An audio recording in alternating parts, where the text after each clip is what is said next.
Shalom bagi kita semua. Shalom. Selamat hari Natal bagi kita semua. Selamat hari Natal. Puji Tuhan, pada pagi yang cerah ini kita boleh merayakan hari kelahirannya. Tentunya hari yang istimewa bagi Tuhan yang kita rayakan pada pagi yang indah ini.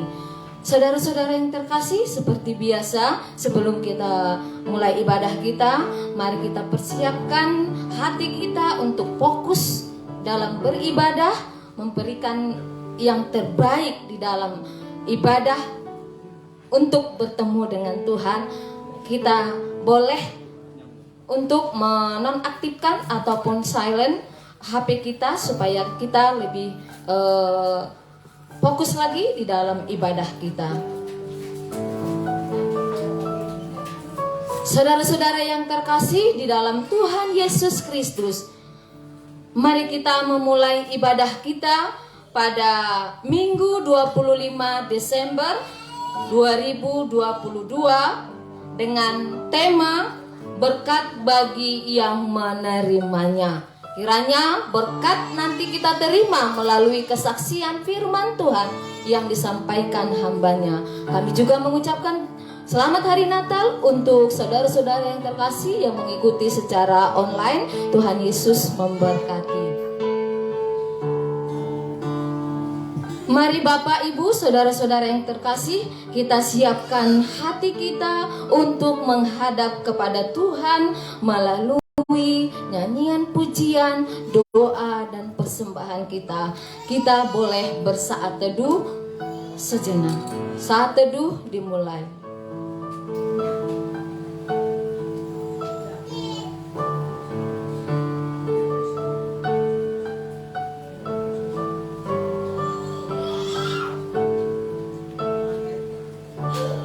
Saat teduh selesai.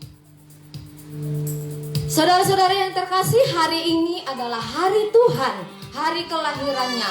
Mari kita rayakan dengan nyanyian rohani metodis. Hai, mari berhimpun dan bersukaria. Mari saudara-saudara, kita tunjukkan hati kita, ekspresi kita bahwa kita berhimpun di sini untuk bersukacita, memuji, memuliakan Tuhan.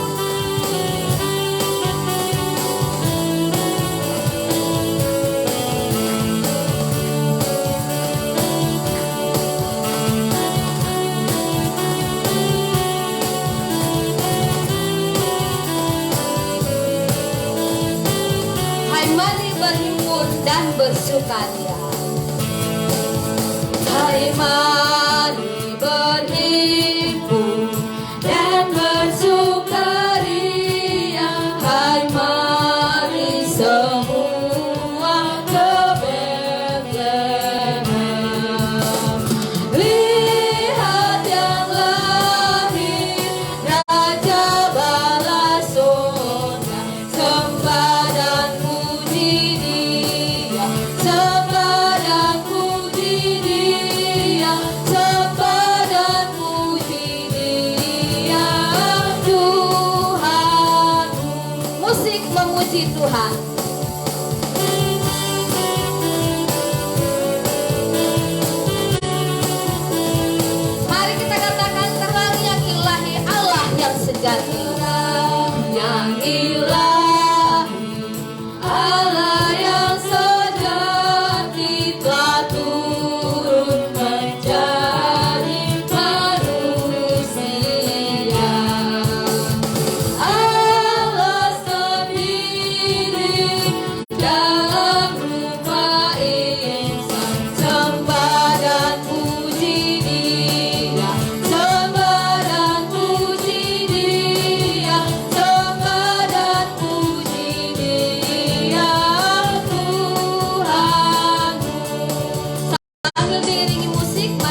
akan keluar dari tunggul Isai, dan taruk yang akan tumbuh dari pangkalnya akan berbuah.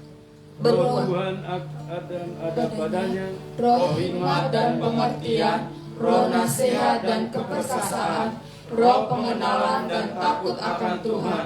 Ya, kesenangannya ialah takut akan Tuhan. Ia tidak akan menghakimi dengan sekilas pandang saja atau menjatuhkan keputusan menurut kata orang. Pertolongan kepada kita dalam ibadah Natal ini datangnya dari Tuhan Allah yang menciptakan langit dan bumi serta segala isinya. Turunlah kiranya atas kita sekalian anugerah dari Allah Bapa, Anak dan Roh Kudus. Amin.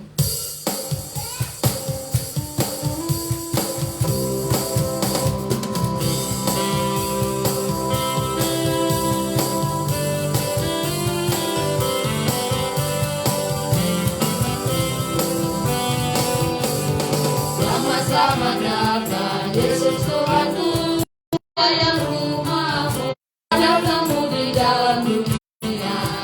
Tuhan jadi sama dengan manusia. Salam salam. Bangunlah gembala, lihat terang besar dengan berita sorga dan bergema. Sungguh malam ini Tuhan Yesus lahirlah. Dari anak-anak yang diperlukannya. Salam salam. Musik memuji Tuhan.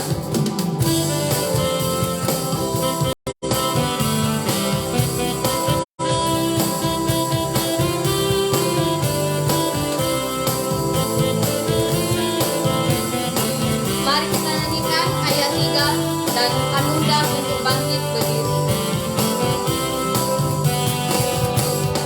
Orang harus datang turut bintangnya, hendak mencari Tuhan dan menyembah. Mas dan temannya hendak dan bergembar panjang akan hormat raja dan juru selamatnya.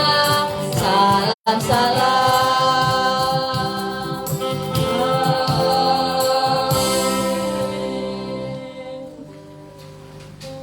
Mari kita merendahkan diri kita di hadiratnya, di dalam doa.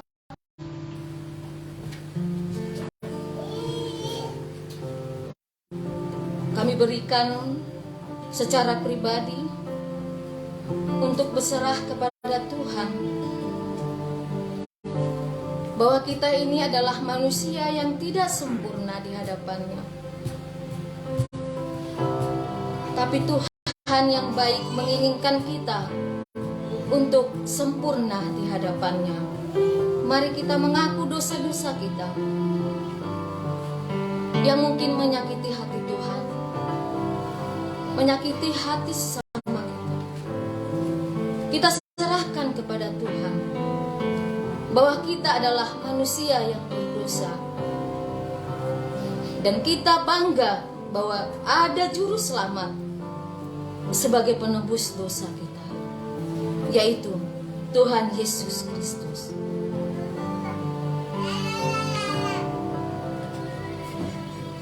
Tuhan Allahmu ada di antaramu sebagai pahlawan yang memberi kemenangan. Ia bergirang karena engkau dengan sukacita. Ia membaharui engkau dalam kasih-Nya. Ia bersorak-sorak karena engkau dengan sorak-sorai. Kasihanilah kami. Mazmur, nyanyikanlah nyanyian baru bagi Tuhan, sebab Ia telah melakukan perbuatan-perbuatan yang ajaib.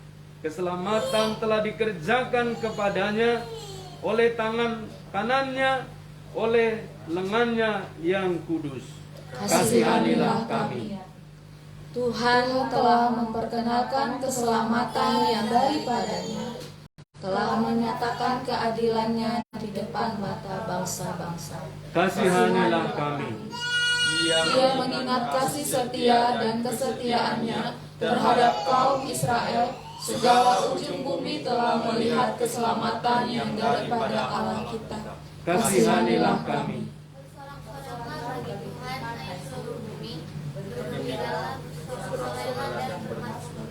kasihanilah kami. Bermasmurlah bagi Tuhan dengan kecapi dan lagu yang nyaring. Dengan nafiri dan sangkakala yang nyaring, bersorak-sorailah di hadapan Raja yakni Tuhan. Kasihanilah kami. Biarlah gemuruh laut serta isinya, dunia serta yang diam di dalamnya. Kasihanilah kami. Biarlah sungai-sungai bertepuk tangan dan gunung-gunung bersorak-sorai bersama-sama. Kasihanilah kami di hadapan Tuhan, sebab Ia datang untuk menghakimi bumi. Ia akan menghakimi dunia dengan keadilan dan bangsa-bangsa dengan kebenaran. Tuhan kasihanilah kami, Kristus kasihanilah kami, Roh Kudus kasihanilah kami.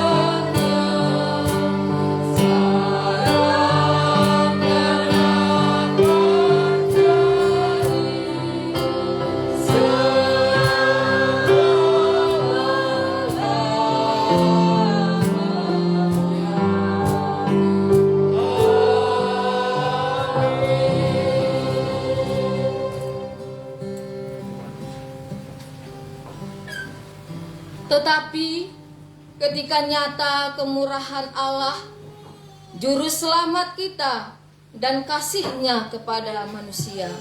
Pada waktu itu Dia telah menyelamatkan kita, bukan karena perbuatan baik yang telah kita lakukan, tetapi karena rahmat-Nya oleh permandian kelahiran kembali dan oleh pembaharuan yang dikerjakan oleh Roh Kudus, yang sudah dilimpahkannya kepada kita oleh Yesus Kristus, Juru Selamat kita.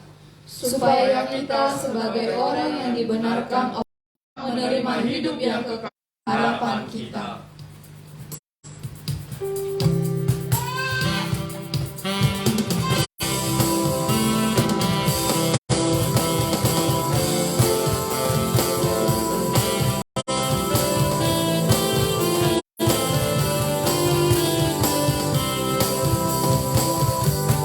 Dia lahir untuk kita, Dia mati untuk kita, Dia bangkit untuk kita semua.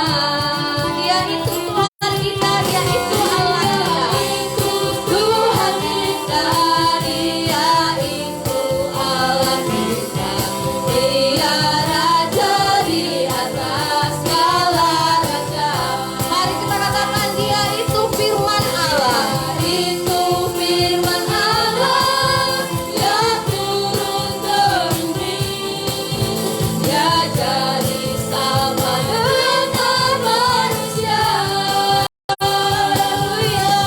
Dia Yesus obat kita. Dia Yesus Tuhan kita.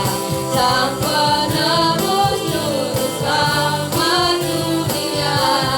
Dia itu firman Allah. Dia itu firman Allah yang turun ke bumi. Yang jadi sama dengan manusia. Haleluya. Dia Yesus obat kita. Dia Yesus Tuhan kita. Sang penebus juru selamat dunia. Sang penebus juru selamat dunia. Sekali lagi, sang penebus juru selamat dunia. Kemurahan Allah, Juru Selamat kita, dan Dia, pada waktu itu Dia telah menyelamatkan kita, bukan karena perbuatan baik yang telah kita lakukan, tetapi karena rahmat-Nya oleh pemandian kelahiran kembali dan oleh pembaharuan yang dikerjakan oleh Roh Kudus yang sudah dilimpahkannya kepada kita oleh Yesus Kristus, Juru Selamat kita. Supaya kita sebagai orang yang dibenarkan oleh kasih karunia-Nya berhak menerima hidup yang kekal sesuai dengan pengharapan kita.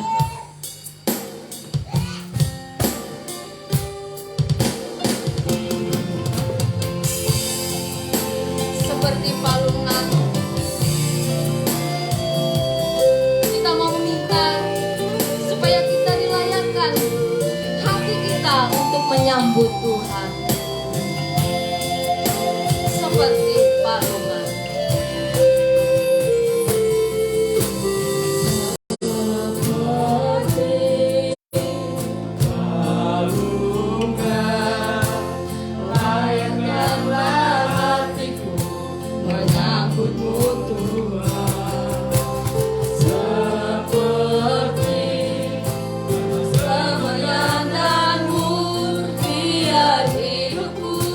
Berkenan padamu. Kita katakan sekali lagi seperti palungan. Seperti palungan, layakkanlah hatiku menyambutmu Tuhan. Seperti semenyandang biar hidupku berkenan padamu.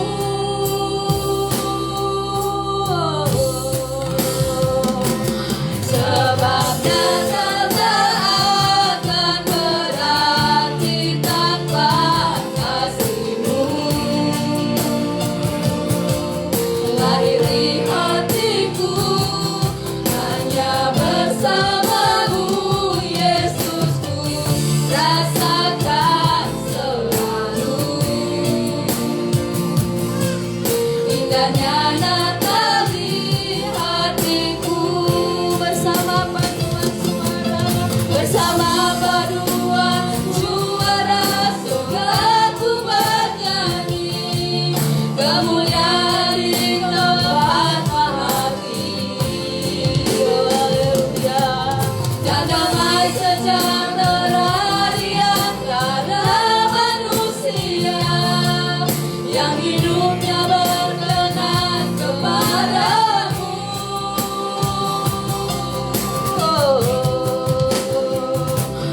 Sebab Natal tak akan berarti tanpa kasih-Mu.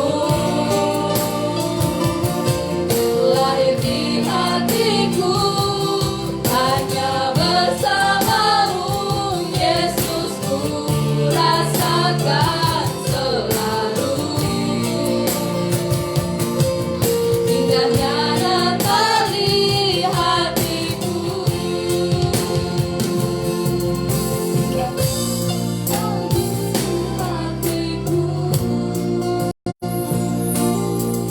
Kami undang untuk Pak Pendeta.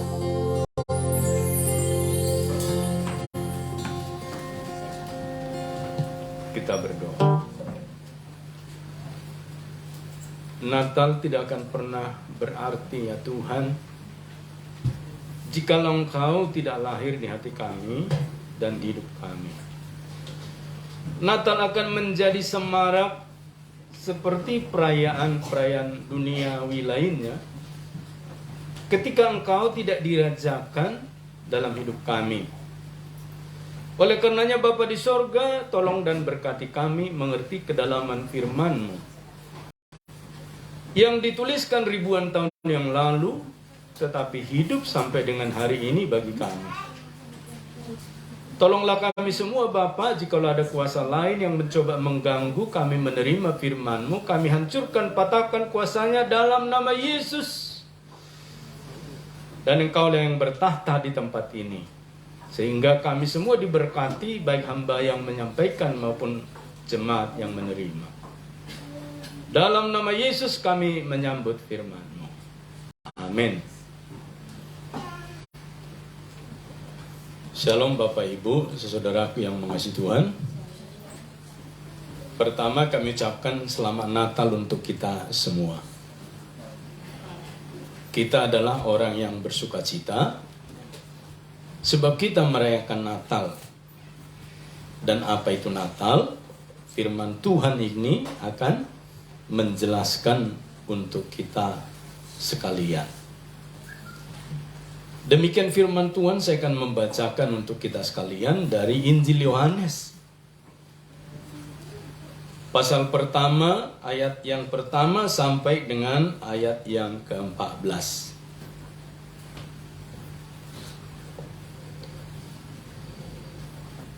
Injil Yohanes pasal pertama, ayat pertama sampai dengan ayat ke-14.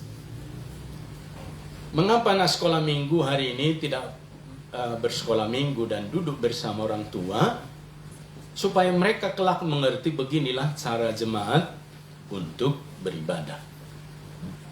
Sebab hari-hari ini Bapak Ibu saudaraku, banyak anak sekolah minggu karena yang mengajar adalah gadis-gadis cantik. Tidak pernah ada di sana laki-laki, sehingga anak sekolah minggu ini akan menjadi kemayu-kemayu. Kemudian dia susah membedakan mana laki mana perempuan. Itulah sebabnya mari kehadiran anak-anak muda P3MI, mari beri diri untuk mengajar sekolah minggu supaya mereka mengerti, oh ini Bang Suber. Ada Abang Suber? Oh belum Bang. Oh ada? Ya. Oh ini Bang Yohanes. Oh ini Bang Safir. Bang Safir ada? Ya. Oh ini Kak Yanti. Nah, jadi mereka bisa bedakan. Karena di dalam satu penelitian Bapak Ibu saudaraku, penyebab anak-anak disfungsi seksual, artinya tidak sesuai fungsinya. Laki-laki orientasinya ke laki-laki, perempuan orientasinya ke perempuan. Bukan semata-mata disebabkan oleh dorongan hormon dari dalam dirinya, tapi semata-mata ditentukan oleh lingkungan. Mari hari ini kalau kita menjadi pria, jadi pria yang baik, pria yang seharusnya. Jangan pria yang kemayu, pria yang apa-apa boleh. Ya kan banyak bapak-bapak hari ini si boleh-boleh. Sehingga dia anak-anak tidak menemukan figur ayah. Dan lambat laun dia tidak menemukan ayah itu sebagai Tuhan itu sebagai bapa. Ya, demikian juga dengan yang perempuan.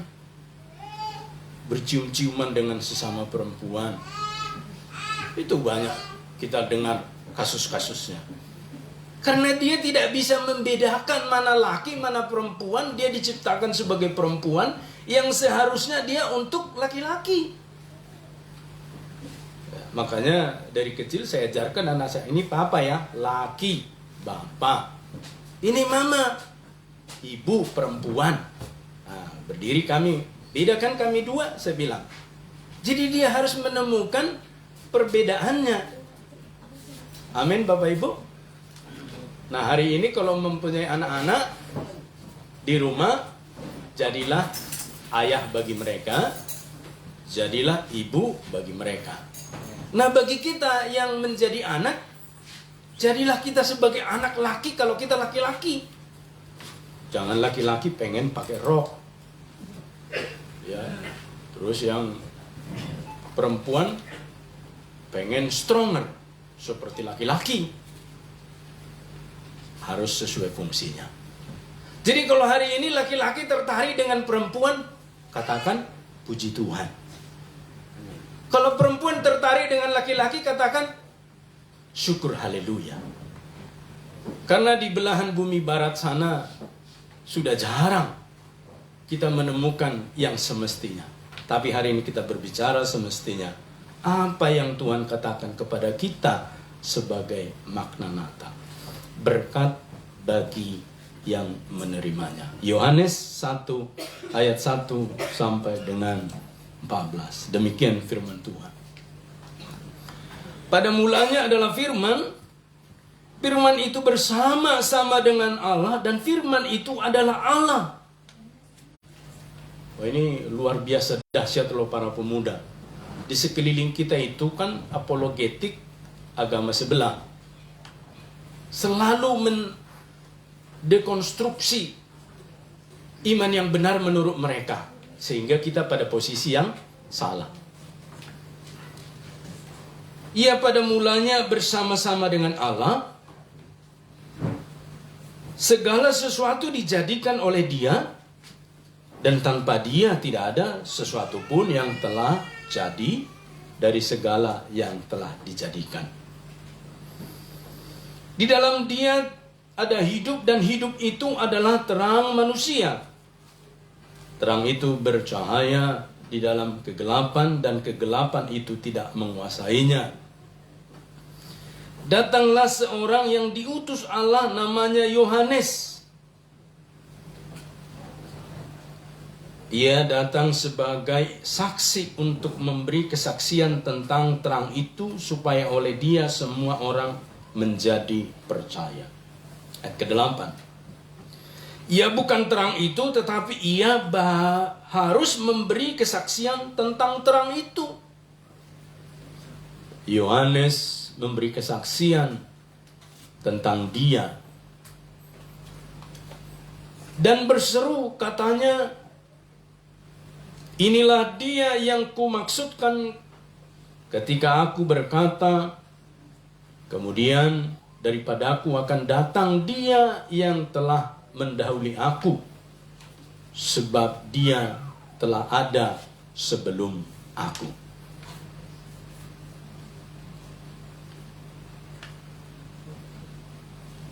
Karena dari kepenuhannya kita semua telah menerima kasih karunia dan demi kasih karunia. Sebab hukum Taurat diberikan oleh Musa, tetapi kasih karunia dan kebenaran datang oleh Yesus Kristus. Tidak seorang pun yang pernah melihat Allah, tetapi anak tunggal Allah yang ada di pangkuan Bapa, Dialah yang menyatakannya. Ayat ke-14. Firman itu telah menjadi manusia dan diam di antara kita, dan kita telah melihat kemuliaannya, yaitu kemuliaan yang diberikan kepadanya sebagai anak tunggal Bapa, penuh kasih karunia dan kebenaran. Sedemikian jauh pembacaan firman Tuhan ini, Bapak Ibu, saudaraku yang mengasihi Tuhan. Tentu yang berbahagia adalah setiap kita yang membaca tetapi juga merenungkan firman ini dalam hidup kita hari lepas hari. Haleluya. Berkat bagi yang menerimanya. Di dalam setiap momen bencana alam, karena kita di daerah yang disebut dengan penuh dengan kebencanaan, selalu dimulai dengan tanda-tanda, Bapak Ibu. Saya masih ingat ketika tsunami di Aceh itu, menurut pengakuan beberapa orang yang selamat, sudah ada tanda-tanda hewan-hewan itu menjauh dari pantai dan naik ke gunung. Dan sudah ada tanda-tanda ikan itu sepi. Ketika nelayan-nelayan itu menangkap ikan berminggu-minggu, ikan sepi. Bagi yang memahami leluhur bercerita tentang tsunami, tentunya di Indonesia itu bukan 1-2 kali pernah terjadi, dan di zaman dahulu juga terjadi. Mereka akan meyakini satu cara untuk lepas, dan mereka mengamankan diri dan keluar dari zona tersebut. Dan singkat cerita, banyak yang selamat. Termasuk kesaksian beberapa jemaat yang mempunyai gangguan tidak boleh bernatal pada masa itu di kota itu, di pinggir pantai. Tapi kemudian ada satu ide, mereka merayakan Natal di gunung. Dan ketika terjadi tsunami itu, haleluya mengiringi gelombang badai itu, besar itu, dan selamat. Selalu ada tanda-tanda. Demikian juga dengan hidup manusia, Bapak Ibu, pada momen-momen yang lain, termasuk ketika menjelang maut menjemput, selalu ada tanda-tanda yang diberikan Tuhan supaya dengan dorongan yang kuat mencari kebenaran. Itulah sebabnya tetangga kita selalu dibisikkan ke telinganya, kalau mau menjelang maut, saya nggak usah ajari apa yang dibisikkan itu.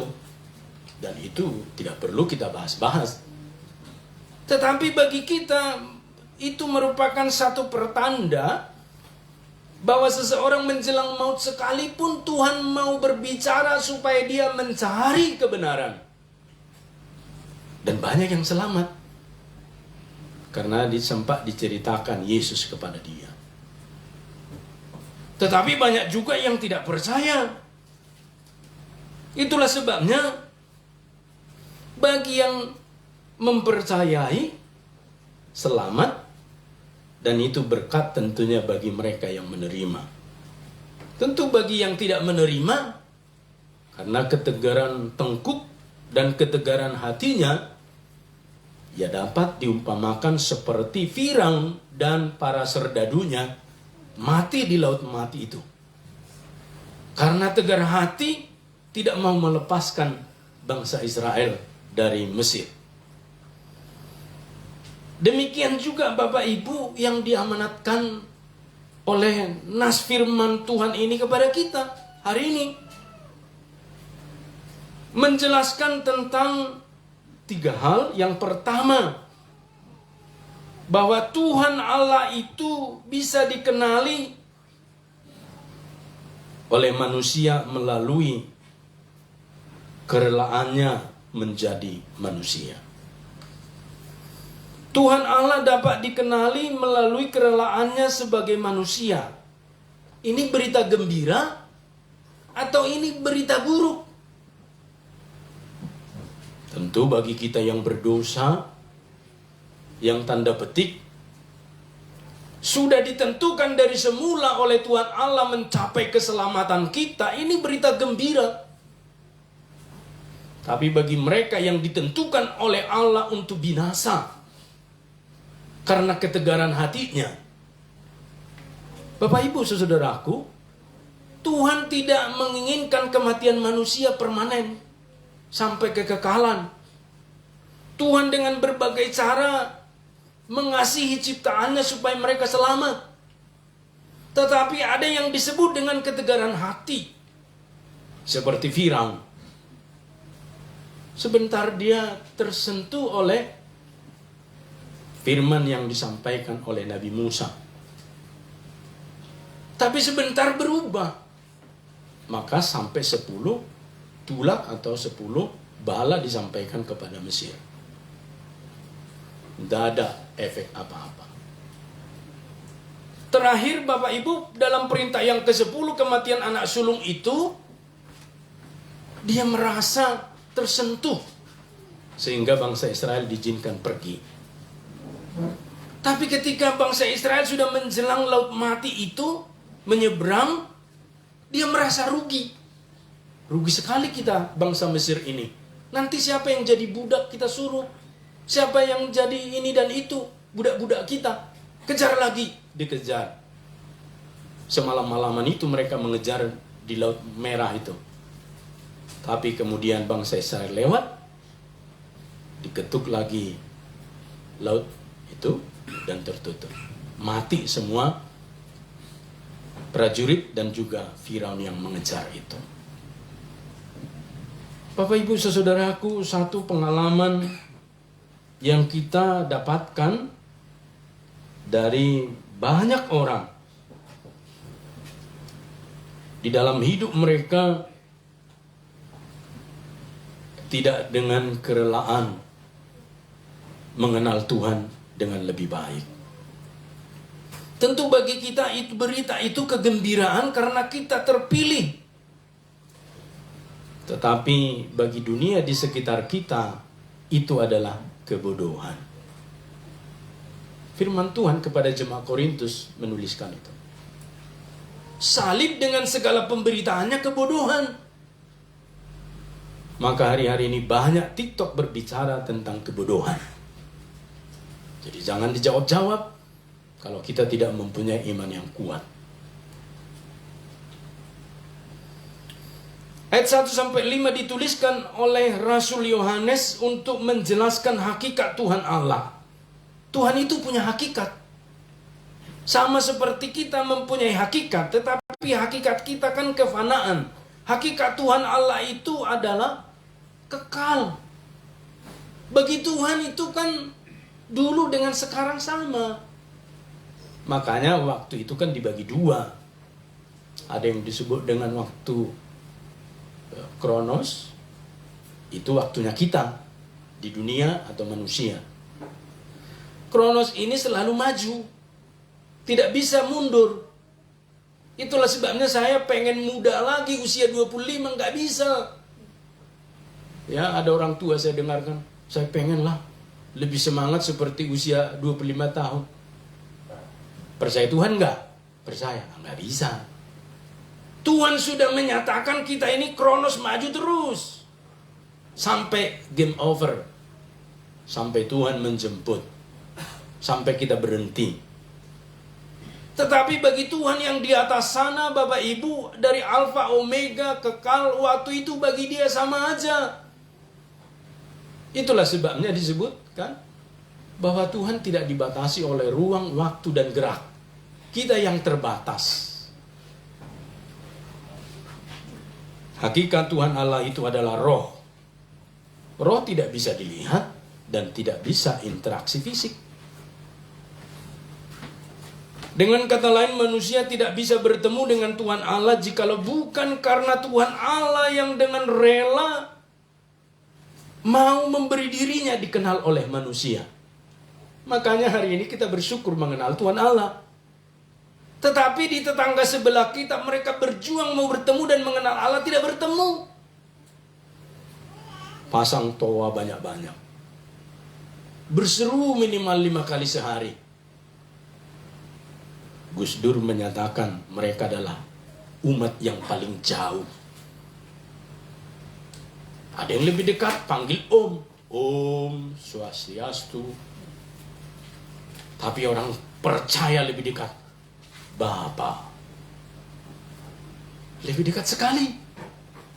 Sehingga Bapak Ibu saudaraku, dengan kata lain, manusia tidak bisa bertemu dengan Tuhan Allah jikalau bukan karena Tuhan Allah yang dengan rela hati memberi dirinya untuk dikenal manusia. Namanya roh. Sehingga ketika Tuhan Allah memperkenalkan dirinya, itu adalah berkat yang tertinggi dalam pengalaman manusia. Ultimate. Orang Jawa bilang. Di bule sana maksud saya. Tertinggi. Tidak ada lagi yang lain Bapak Ibu saudaraku.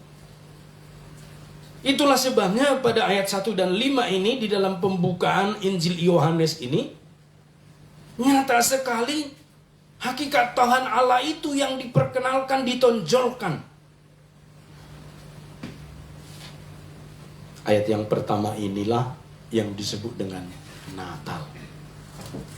Pada mulanya adalah firman, firman itu bersama-sama dengan Allah, dan firman itu adalah Allah. Itulah Natal. Hakikat Tuhan Allah itu, ya, yang kemudian mereka menyatakan diri di dalam diri ketritunggalan mereka itu, itulah Natal. Lahir. Ada keinginan dari surga untuk menyatakan kehendak untuk manusia berdosa. Yang kedua, teks ini juga berbicara Bapak Ibu, Tuhan memakai manusia sebagai jalan untuk menyatakan dirinya. Jadi tidak ujuk-ujuk Tuhan itu datang terus kelihatan di gunung-gunung, di pohon-pohon, semak-semak yang menakutkan. Enggak. Walaupun hari-hari ini banyak daerah-daerah membuat patung Yesus. Misalnya di Rio de Janeiro ya, di Brazil. Bahkan ada di Timor Leste. Dan yang terakhir di Manado. Tuhan Yesus memberkati. Sekalipun dinyatakan dengan konsep seperti itu, patung, sebenarnya poin pentingnya bukan itu, tetapi Yesusnya. Tuhan memakai manusia sebagai jalan untuk menyatakan dirinya. Pernah nggak terpikir oleh kita yang intelektual, berkuliah, sekolah, kenapa Yesus datang menjadi manusia? Kenapa dia nggak datang dalam bentuk lain? Jawabannya Bapak Ibu, karena yang mau ditebus itu bukan hewan-hewan. Sehingga dia menjadi gajah atau menjadi hewan lain. Yang mau dia tebus itu adalah manusia, maka dia harus menjadi manusia 100%. Tanpa meninggalkan statusnya, hakikatnya sebagai Allah 100%. Sulit ya dipahami ya. Kalau belajar matematik, seorang 100% Allah. Tapi dia juga 100% manusia. Di mana ketemunya? Ketemunya adalah ketika kita bingung dan tidak mengerti, menyerah. Bertekuk lutut. Itulah yang dikehendaki Tuhan. Supaya kita mengerti di atas pikiran kita yang cerdas ini dengan IQ 160, ada Tuhan.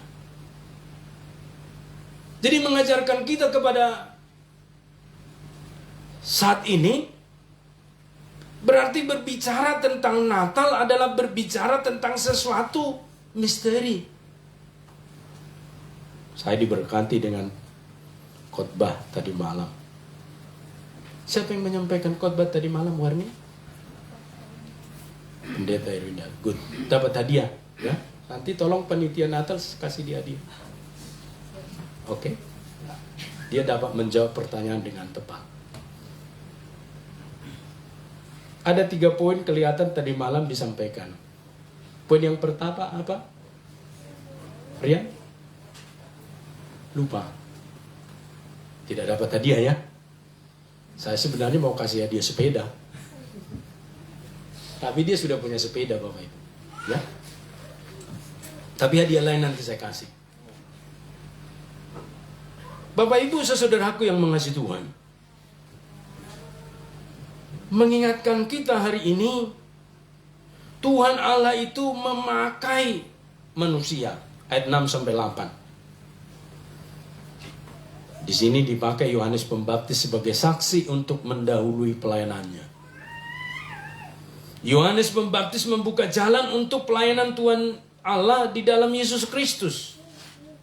Yohanes Pembaptis hanya sebagai alat. Pernah melihat pertukangan membangun rumah atau gereja?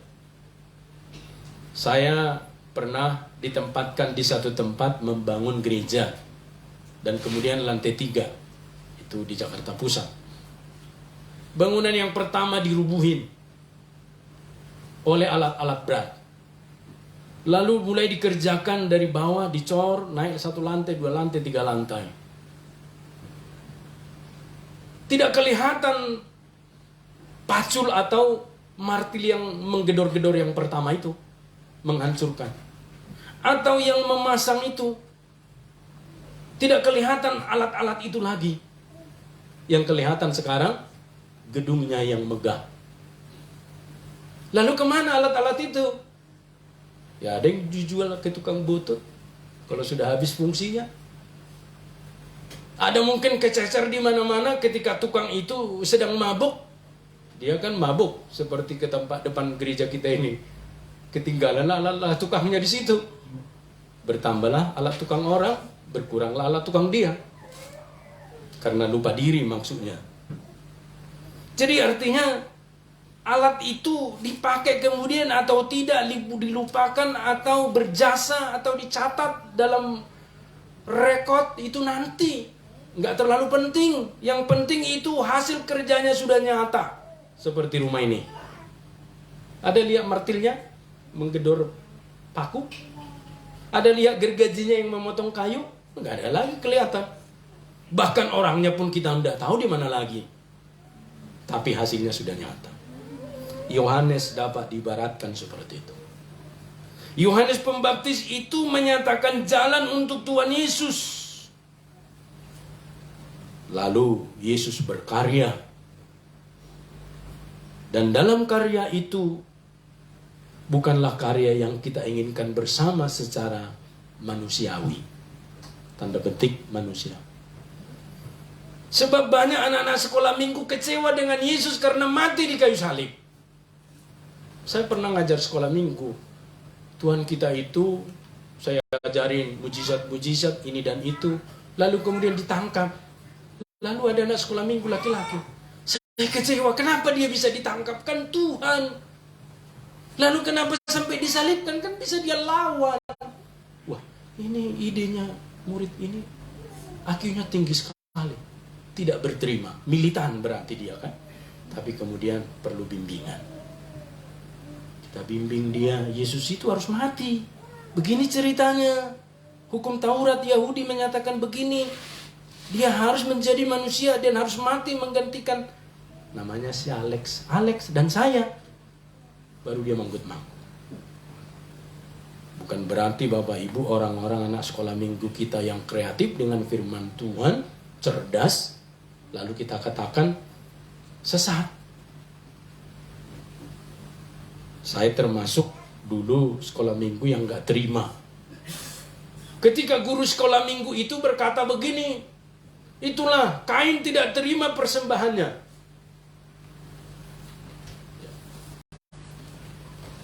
Kenapa?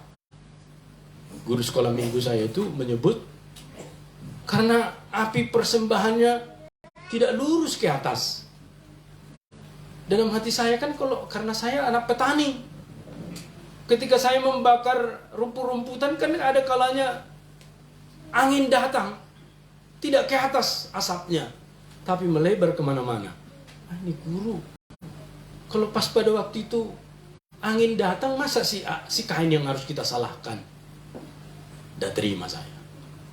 Katanya Habil persembahannya asapnya langsung ke atas. Saya baca berulang-ulang Alkitab itu, Kejadian pasal 1, pasal 2, pasal 3. Kejatuhan itu. Lalu saya bertemu, bukan itu. Hati ternyata. Kain hatinya sombong. Habil hatinya rendah hati. Jadi bukan persoalan asap. Mengingatkan kita, jemaat yang mengasihi Tuhan. Ada banyak persoalan-persoalan pelik yang kita tidak pahami dalam firman Tuhan, Kejadian sampai Wahyu. Tapi percayalah, itu bagian yang diberikan untuk kita supaya kita semakin taat dengan Dia. Amin. Jadi kalau ada bagian firman Tuhan yang kita tidak pahami, jangan langsung menyaksikan. Ini firman Tuhan apa ini ya? Hitung-hitungan mulu di bilangan ini. Angka-angka. Ya, itulah cara Tuhan. Yang ketiga, Bapak Ibu, di dalam nats ini juga, hakikat Tuhan Allah adalah kasih. Ternyata dikunci di sana, hakikat Tuhan Allah itu kasih. Untuk dan demi manusia yang Dia ciptakan, Tuhan Allah datang dan menjadi serupa dengan manusia. Ayat 9 sampai 14 menjelaskan kasih Tuhan. Kasih Tuhan Allah yang begitu besar atas dunia ini dan atas ciptaannya. Dan sampai hari ini kasih itu tidak berkurang. Dengan cara yang tertinggi dan melampaui akal manusia, Tuhan Allah yang adalah roh datang menjadi berdaging, menjadi manusia. Menjadi manusia bagi Tuhan Allah adalah tindakan yang paling mulia dan mengharukan. Gimana tidak mengharukan, Bapak Ibu? Tuhan Allah yang pemilik alam semesta ini kok rela-relanya menjadi manusia. Beberapa pengajar teologi, pengajar Alkitab pernah memberikan suatu perbandingan. Seorang jenderal 1, 2, 3, 4 pangkatnya bintang itu, kalau diturunkan ke bawah, gak usah menjadi prajurit balok 1. Untuk menjadi kolonel pun dia tidak terima. Pasti dia nyatakan banding. Terbukti kan? Yang satu itu dicopot, pecat tidak dengan hormat. Terima nggak dia? Nggak terima. Banding. Tapi banding menyatakan apa? Ya tetap aja kau dipecat. Gitu. Nah itu contoh. Di pekerjaan. Manajer. Karena saya pernah kebetulan bekerja ya. Jadi jongos lah begitu. Disuruh-suruh. Jadi manajer itu punya kuasa penuh. Suatu ketika dia diturunkan menjadi seperti saya. Disuruh-suruh. Terima nggak dia? Nggak terima, dia resign. Cari perusahaan lain. Ada lagi? Ada. Seorang guru misalnya. Ya kan, selalu mengajar. Diturunkan kau jadi murid dulu katanya. Diturunkan dia menjadi kelas 1 SD. Terima nggak dia? Tetapi pada bagian ini kita menemukan bahwa Tuhan Allah itu sudah melalui beberapa tahapan turun menjadi manusia. Dan dalam kemanusiaan itu, dia datang pada Maria dan Yusuf. Yang tidak punya apa-apa. Kalau dia lahir di istana kaisar, kan punya apa-apa. Fasilitas oke. Apa-apa oke. Waktu lahir pun ada bidannya. Tetapi Yesus datang, bidannya pun tidak ada. Dan setelah dilahirkan, tidak ada tempat menaruh dia di inkubator kah, di manakah yang steril. Tapi ditaruh di palungan. Tahu nggak palungan Bapak Ibu? Palungannya Timur Tengah. Palungannya Timur Tengah itu kan tempat menaruh makanan hewan, bukan babi ya. Nah, tapi hewannya adalah hewan yang merumput. Berarti Bapak Ibu saudaraku, itu bagi seorang bayi tidak sehat. Mana ada waktu mensterilkan itu bagi Yusuf? Karena ujuk-ujuk istri harus melahirkan Maria. Dan di tempat itu cuma ada bekas palungan itu. Makan dilapisilah dengan kain lampin. Bagian anak muda milenial sekarang kain lampin ini kita nggak paham pasti kalian apa itu lampin. Karena sudah terbiasa dengan kain-kain yang bagus, kain lap dan seterusnya, steril. Kain lampin itu adalah bekas-bekas ketika mereka melindungi diri dari panas dan dari dingin dalam perjalanan menuju Bethlehem itu. Jadi selama perjalanan itu berdebu. Gurun pasir itu kan penuh dengan debu. Kalau bahasa Batak namanya sigudal. Tahu ada orang Batak di sini? Sigudal itu artinya apa? Ketika dia, maaf nih, keteknya basah keringat, dilap. Ketika tengkuknya basah, dilap. Kan dah sempat mencuci. Lalu ketika bayi Yesus lahir, taruhlah di situ. Itulah namanya lampin. Bahasa Melayu sederhana itu lampin. Jadi sudah ada di sana berpulau-pulau. Apakah bekas kalau tidur ada apa? Itu disitulah ada pulaunya. Baru hanya dijemur-jemur saja, nggak sempat dicuci. Kira-kira nih, steril nggak? Enggak. Tapi Yesus salah ada di situ. Kita paling tidak lahir di tangan bidan kampung, kalau nggak di rumah sakit. Ada lagi yang lebih keren, di black diambil. Santai saja. Ada lagi yang sambil berenang-berenang, keluar bayinya. Terapi-terapi kan macam-macam sekarang ini. Dan bayarannya mahal. Ayo, ada senamnya lagi, mau melahirkan sebulan lagi. Ayo, goyang kiri, goyang kanan, ayo joget, ini itu. Nanti pada saat melahirkan betul. Goyang kiri, goyang, lahir. Ada yang di kolam kan, disiapkan kolam. Mahal itu, puluh juta. Tetapi perhatikan kedatangan Yesus sebagai Tuhan Allah ini alami. Lalu kemudian ditaruh di sana. Ibu-ibu yang pernah melahirkan anak, berdarah-darah nggak bayi itu? Berdarah-darah. Gak ada yang membersihkan, bukan, lampin itu saja dilap-lap. Sangat memprihatinkan. Tetapi Bapak Ibu Saudara, aku mengingatkan kita hari ini yang tidak mengalami yang seperti itu, seharusnya kita lebih introspeksi diri dan lebih mencintai Dia. Hakikat Tuhan Allah adalah kasih. Dia tempuh perjalanan yang sulit itu dalam kemanusiaan untuk manusia. Dan sangat kebangetan kalau ada sampai hari ini manusia melihat itu sebagai lelucon. Kan banyak itu YouTube atau video-videonya ya, dihujat-hujat. Kira-kira nih Tuhan yang melihat menghujat-hujat itu gimana?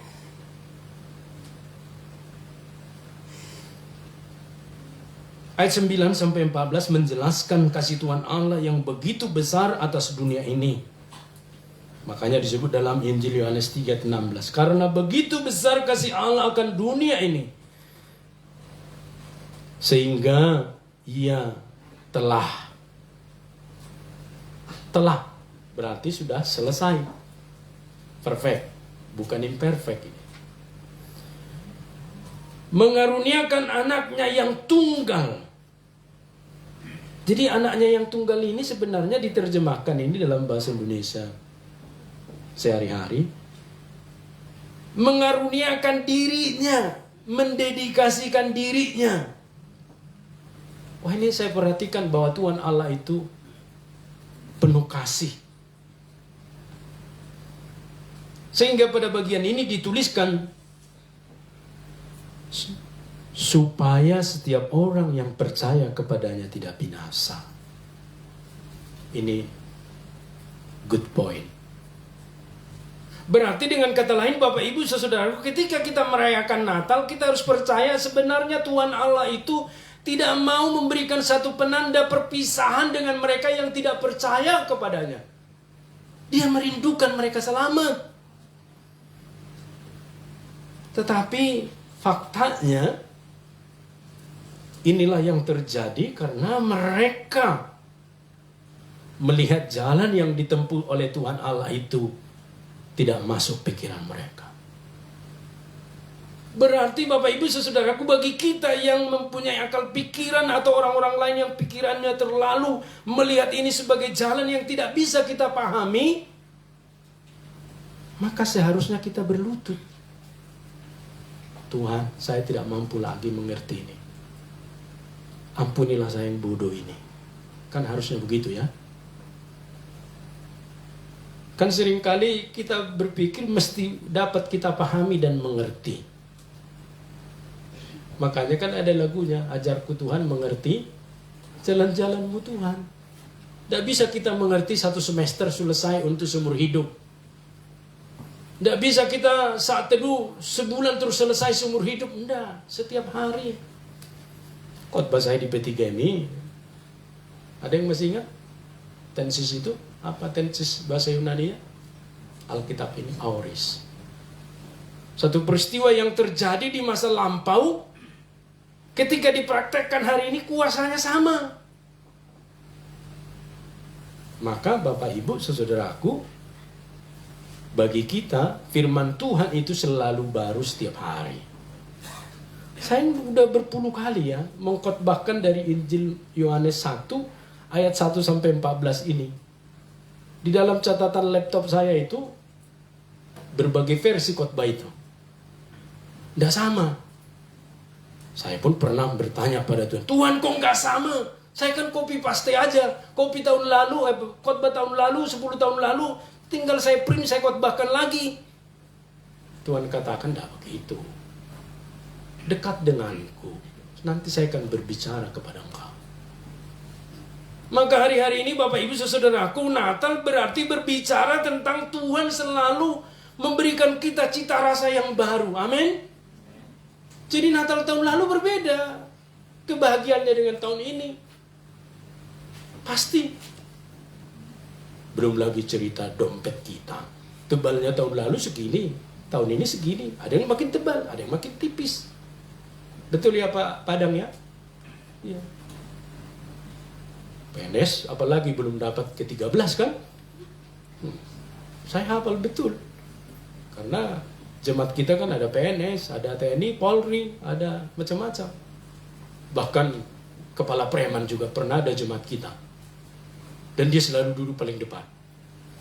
Sampai saya tanya, Pak, di klub di Pulau Gadung. Saya nggak usah sebut marganya ya, nanti ada yang tersinggung.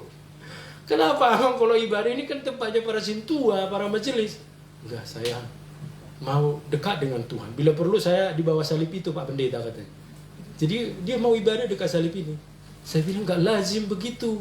Kan badannya penuh tato ya. Tapi dimanapun hati Amang senang bikinlah. Nah kadang-kadang di sana, kadang-kadang di sini. Suasana hatinya. Baru saya mengerti cara Tuhan kita dekat dengan dia bermacam-macam. Tahun lalu kita diberkati mungkin melalui terang pohon Natal. Boleh juga.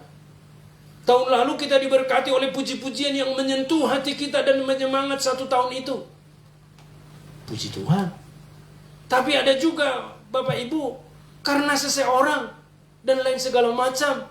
Pokoknya setiap momen itu ada cara Tuhan. Dan cara itu dinyatakan kepada kita menunjukkan bahwa dia adalah kasih. Menjadi manusia bagi Tuhan Allah adalah tindakan yang paling mulia dan mengharukan. Allah menjadi manusia menunjukkan penurunan status yang sedemikian rendah. Tetapi itu adalah sesuatu yang menyatakan jati diri Tuhan Allah bahwa dia adalah kasih. Woi Bapak Ibu, Saudara, kasih itu nggak berubah, ya. Yang berubah kitanya. Saya pertama, ya, mengajar dulu, saya begitu mengasihi mahasiswa ini. Tapi menjelang akhir semester, saya begitu tidak suka dengan mereka. Karena kalau disuruh mengerjakan tugas, mencontek. Disuruh mengerjakan ujian, ya, nggak bisa dijawab. Kan saya suka memberi pertanyaan, ayo mahasiswa kita ujian akhir semester. Tulis 5 soal. Menguraikan. 1 tulis, 2, 3, 4 ya sudah. Sekarang jawab. Pada waktu diperiksa, hampir separuh tidak bisa menjawab. Lah yang membuat pertanyaan dia.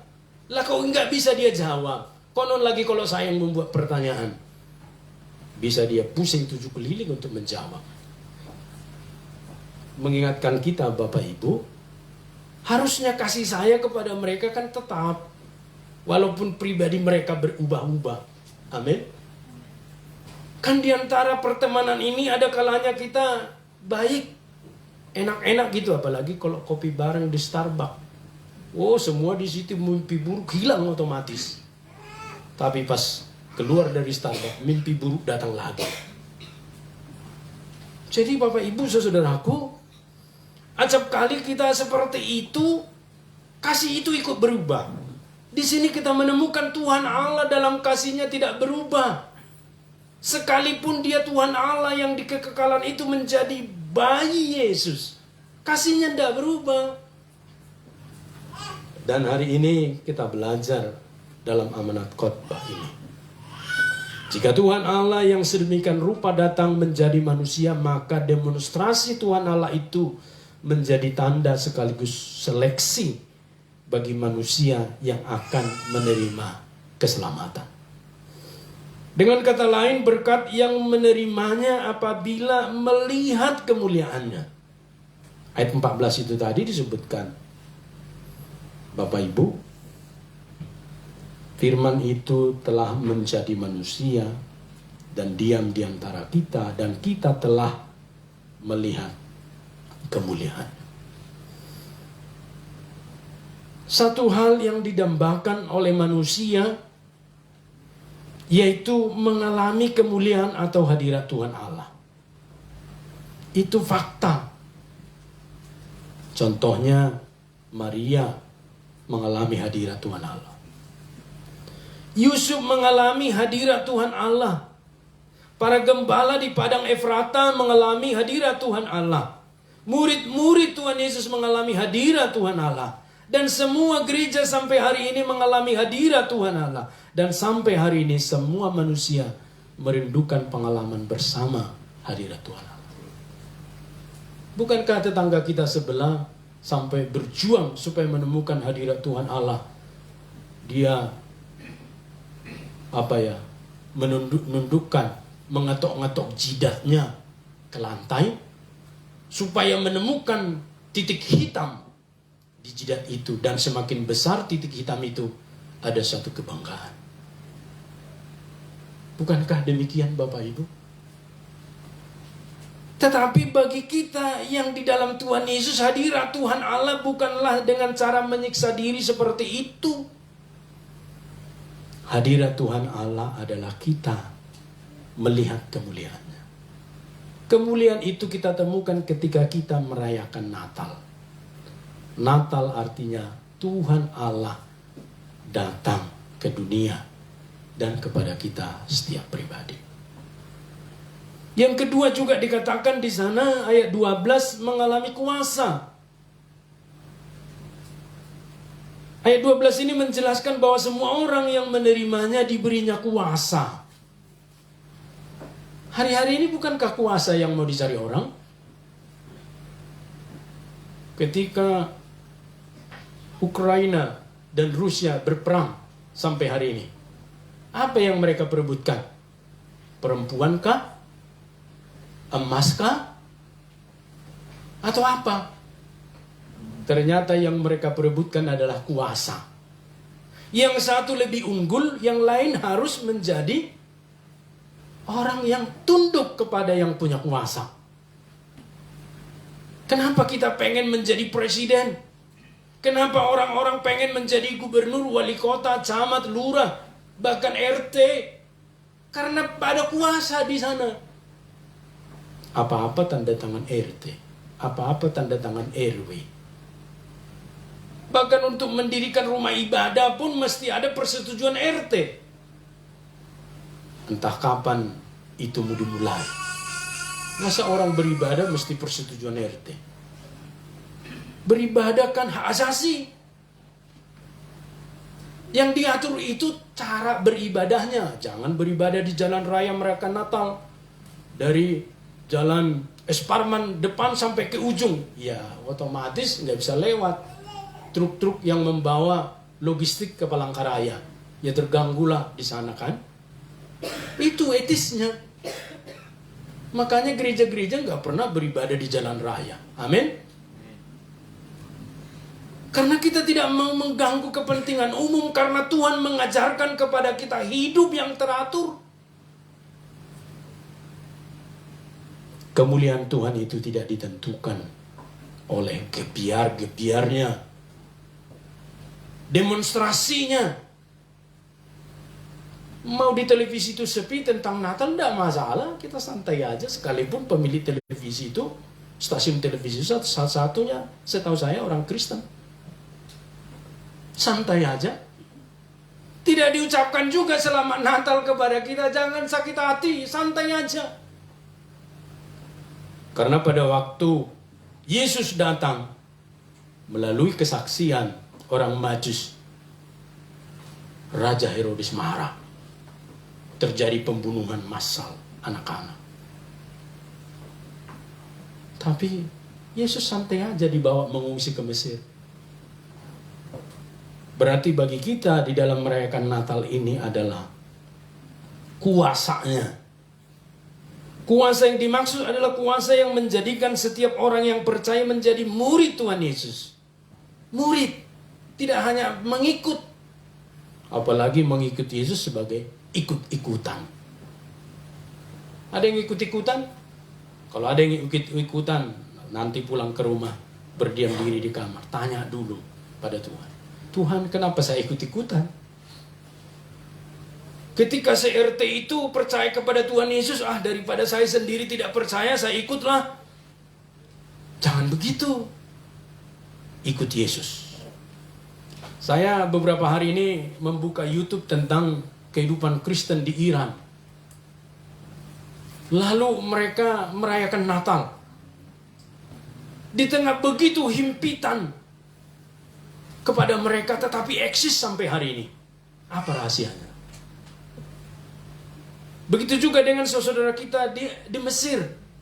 Di tengah begitu himpitan mereka, dengan begitu menghancurkan iman mereka, dibuang sampai ke tempat sampah sana. Makanya ada gereja sampah di sana. Saya rindu kita boleh bareng sama-sama ke sana berangkat. Tapi menabung dulu, karena nggak bisa kita naik bikin perahu sendiri. Ya. Kita lihat gereja sampah itu. Sekali beribadah hampir 30.000 orang. Goa itu mereka bor sampai bala, karena memang mereka dibuang ke situ. Tempat sampah itu, disitulah kalian orang Kristen katanya. Tidak masalah. Lalu orang Kristen olah sampah-sampah yang dibuangin pemerintah itu. Lalu pemukiman Kristen itu adalah sekarang ibadah namanya gereja sampah di sana. Menginspirasi Bapak Ibu. Pak Uskup, kalau ibadah berapa orang?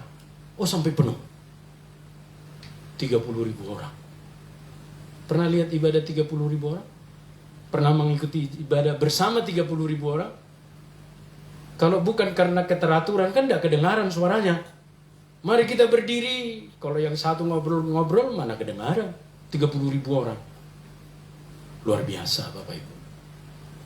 Kuasa. Untuk menjadikan seseorang menjadi Kristen itu bukan karena keinginan sendiri. Bukan. Jadi kalau ada yang menuduh itu salah. Kau karena mau jadi Kristen karena supaya kamu dapat ini itu ya? Enggak. Melainkan karena kuasa yang datangnya dari Tuhan Yesus. Sebab setiap orang yang dipilihnya dari semula itulah yang merespon mengikuti Yesus Kristus. Jadi kita nggak bisa merespon kalau bukan karena kuasa Tuhan. Bapak gereja kita, John Wesley, menyebut itu sebagai anugerah pendahuluan. Prevenient grace. Anugerah yang mendahului. Maka hari-hari ini ketika ada orang-orang di sekitar kita seperti tidak rohani, jangan hakimi. Malas sekali kau beribadah. Padahal KTP-mu Kristen. Jangan hakimi dulu. Nanti ada anugerah pendahuluan dipakai Tuhan melalui siapa kek, melalui bentuk apa kek yang membuka kebangunan rohani kepadanya. Oleh karena itu Bapak Ibu saudaraku, yang penting di sini kobarkan Natal itu senantiasa. Makanya Natal ini kan menjadi bahan olok-olok tetangga kita. Mereka kan kalau merayakan ajaran agamanya, tanggalnya sudah pasti. Tanggal segitu. Tapi kok kita bisa tanggal 1 Desember sudah merayakan. Tapi nanti tanggal 25 Desember dinyatakan kelahirannya. Bagaimana agama kalian itu? Dia nggak mengerti Bapak Ibu. Natal itu kan kedatangan Tuhan ke dunia. Ke hati kita. Berarti setiap hari, setiap waktu. Itulah sebabnya kalau di Timur Tengah jangan temukan bulan Desember ini mereka merayakan Natal seperti itu. Nanti 6 Januari mereka merayakan Natal. Kristen Koptik dan beberapa Kristen termasuk Armenian di Iran tanggal 6 Januari mereka rayakan Natal. Apakah mereka sesat? Tidak. Itu merupakan satu penghayatan yang mereka kerjakan turun-temurun berabad-abad lamanya. Bapak Ibu saudaraku, ketika Jengiskan, tahu Jengiskan? Bukan Pak RT kita, Pak Jengiskan. Dia orang Tartar, orang Mongol di Tibet sana. Dia sampai menguasai Iran pada waktu itu. Kenapa nggak habis orang Kristen itu dibabat? Karena mereka mempunyai kuasa. Ketika hari-hari ini Bapak Ibu saudaraku, banyak kesulitan-kesulitan kita alami. Berserulah kepada kuasa Tuhan. Amin. Jadi jangan sampai kita jauh dari kuasa Tuhan. Hadirkanlah kuasa itu. Dari pihak Tuhan Allah, Natal adalah cara Tuhan menyatakan dirinya.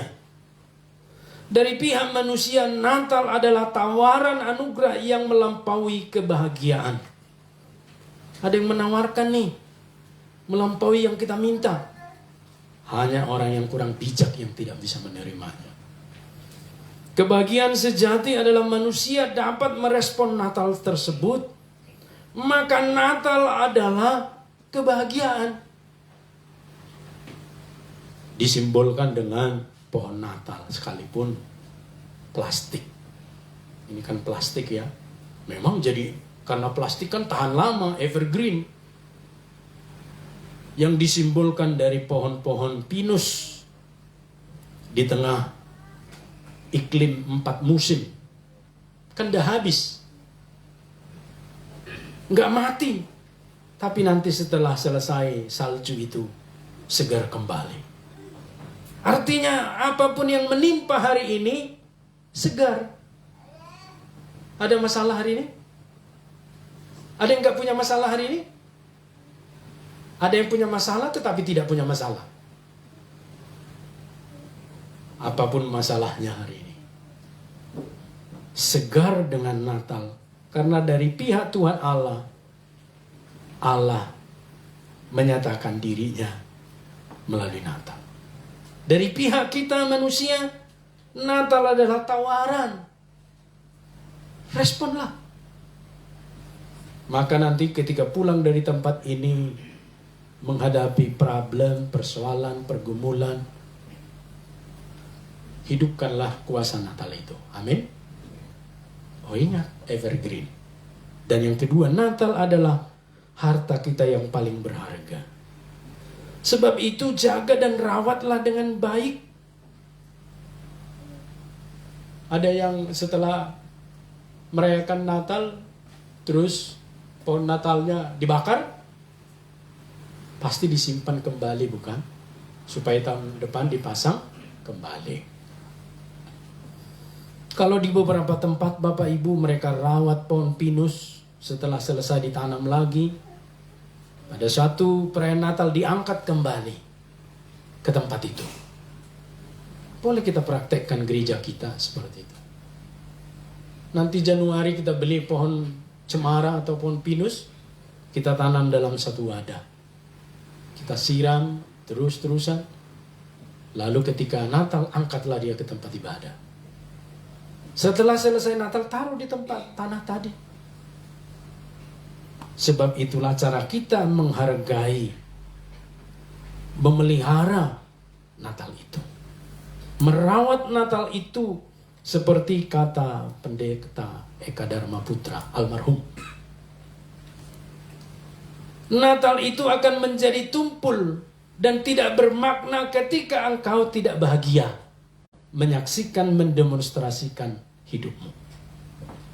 Akan jadi tumpul kalau kita tidak bahagia mendemonstrasikan hidup kita. Misalnya, selamat Natal ya, tapi bawaan kita tidak bahagia. Bagaimana orang percaya Natal telah lahir di hatimu? Tapi ketika kita senyum, bahagia, sekalipun di dalam hati kita diribak-ribak. Apa bahasa ribak-ribak ini? Saya karena orang dari Sumatera Utara, kadang-kadang vocabulary saya keluar aja itu. Ribakon. Kok diribakon? Maksudnya seperti tersayat-sayat. Selamat Natal Allegra. Kan nggak kelihatan yang diribak-ribak tadi, yang terkoyak-koyak, teriris-iris tadi dalam diri saya, bukan? Karena saya, akhirnya orang, apa rahasianya ya? Pasti Yoel bertanya-tanya, ya kan? Apa rahasianya ini? Itulah yang disebut dengan inner beauty. Maka seorang gadis mempraktekkan itu pasti kesengsem lah para pemuda-pemuda. Jadi inner beauty itu bukan karena fisiknya. Dulu saya termasuk mengidolakan penyanyi Tenda Biru. Sekalipun kita sudah memakai tenda biru. Desi Ratnasari. Tapi ketika beberapa waktu yang lalu tampil dia di televisi, sudah carut marut saya lihat wajahnya. Artinya tidak kekal, bukan? Maka yang kekal itu inner beauty, berarti kelahiran Yesus itu di dalam. Berarti kelahiran Yesus itu datang mengalir. Karena dia ada di dalam diri kita, maka perlu didemonstrasikan. Amin. Mari kita demonstrasikan. Amin, kita berdoa. Dengan hormat minta hambanya Pendeta Erwin Daud menutup dalam doa.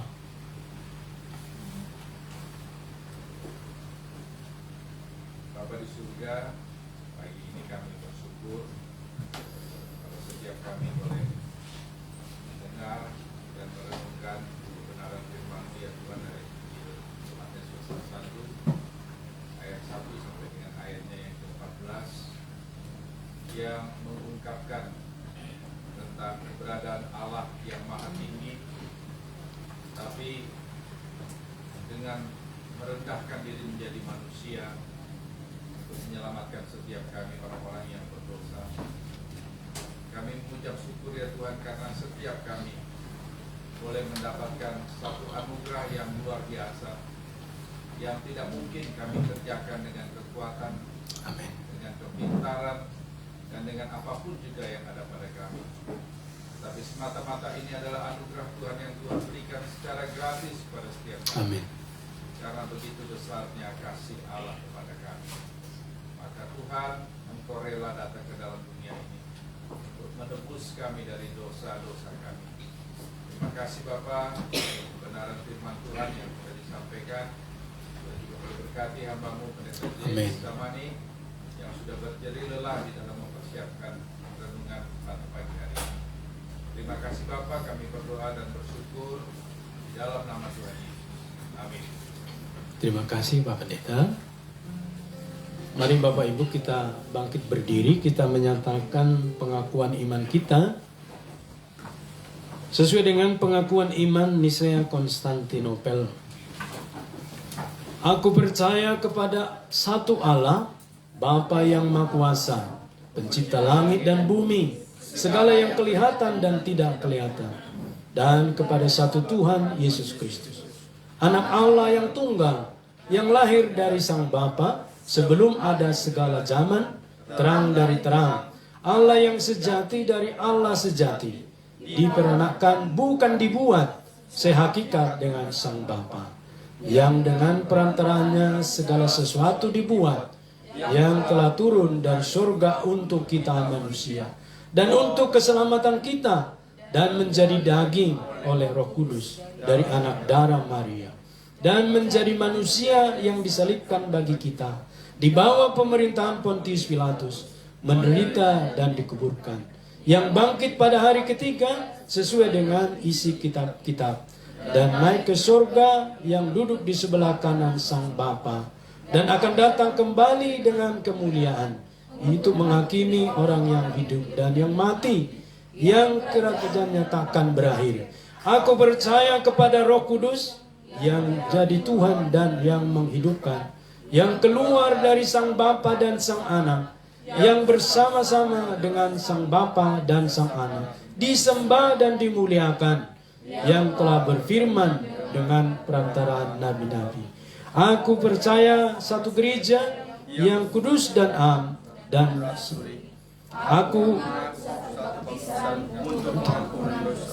Aku menantikan bangkitan orang mati dan kehidupan di zaman yang akan datang. Amin. Silakan duduk.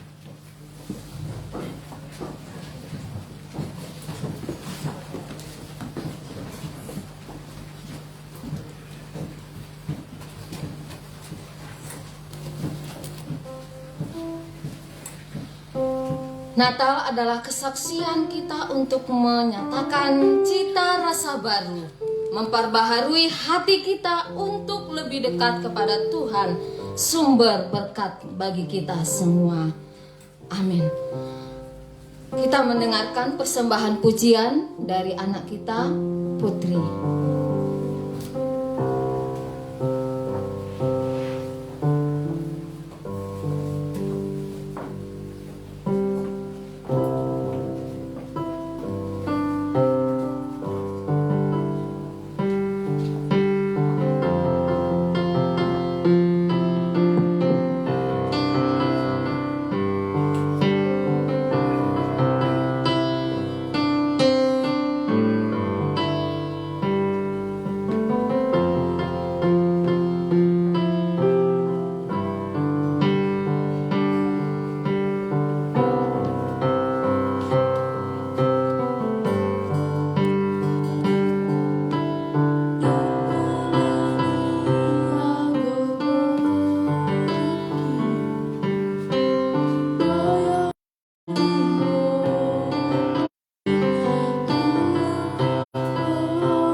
Bagi jemaat Tuhan yang mau memberikan persembahan pujian, kita berikan kesempatan.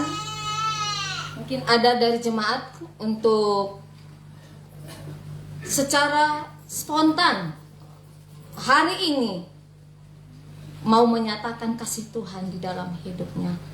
Boleh melalui nyanyian pujian ataupun kesaksian. Jika ada dari P3MI.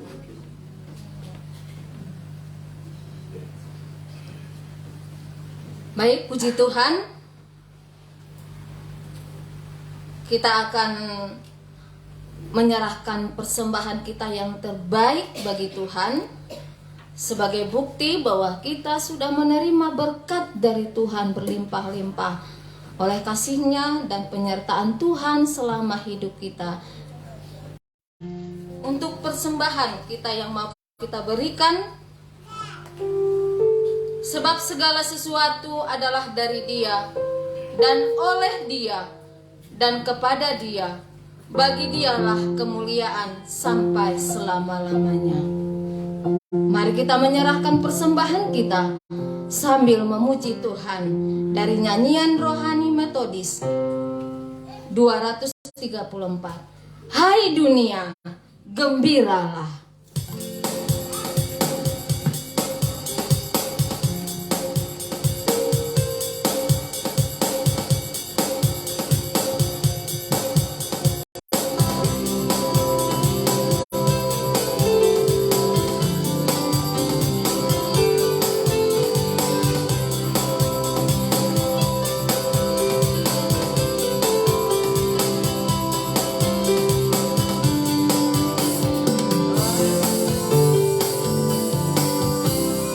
Kita katakan, hai dunia, gembiralah. Gembiralah dan sambutlah di hatimu, terimalah bersama bersyukur, bersama bersyukur, bersama-sama bersyukur. Hai dunia, elukanlah rajamu penebus. Hai bumilah gunung lembah, bersoraklah terus, bersoraklah terus, bersorak-soraklah terus. Musik memuji Tuhan.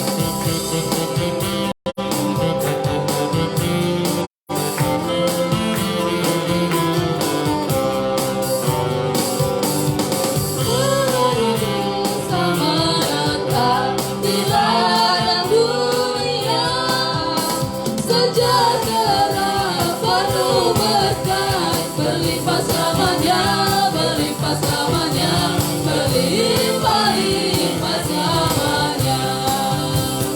Kita katakan sekali lagi dari ayat yang pertama, hai dunia, gembiralah dan sambut rajamu.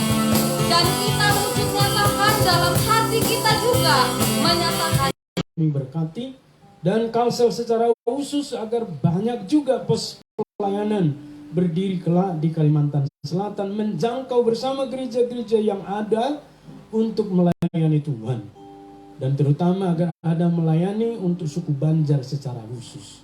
Kami menyerahkan ini menjadi hormat dan kemuliaan bagi Tuhan, dan biarlah sukacita Natal di seluruh dunia hari ini kami demonstrasikan sebagai tanda kebahagiaan yang dapat ditiru banyak orang, sehingga banyak orang percaya kepada Tuhan Yesus. Terima kasih Bapa. Inilah doa persembahan kami, dan sempurnakanlah doa ini seperti doa yang telah Engkau ajarkan kepada murid-murid-Mu. Bapa kami yang di sorga, dikuduskanlah namamu, datanglah kerajaan-Mu, jadilah kehendak-Mu di bumi seperti di sorga. Berikanlah kami pada hari ini makanan kami yang secukupnya. Dan ampunilah kami akan kesalahan kami seperti kami juga mengampuni orang yang bersalah kepada kami. Dan janganlah membawa kami ke dalam pencobaan, tetapi lepaskanlah kami daripada yang jahat. Karena Engkau yang punya kerajaan dan kuasa dan kemuliaan sampai selama-lamanya. Amin.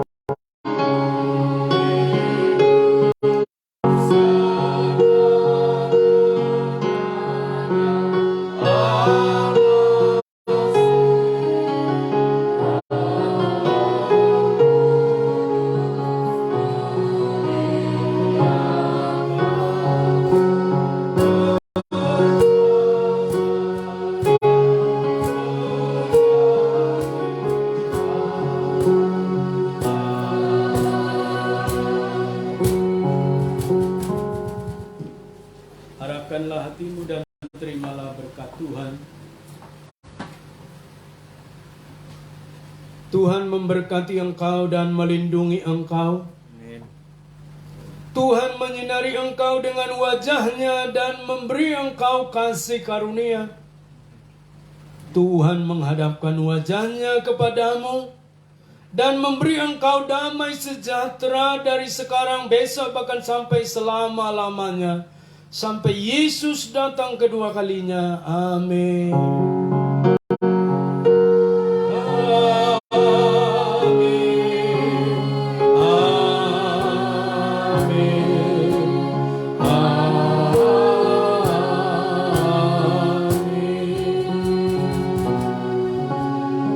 Silakan duduk. Saat teduh pribadi, ibadah kita selesai. Tuhan memberkati. Kami serahkan ke Komisi Keanggotaan.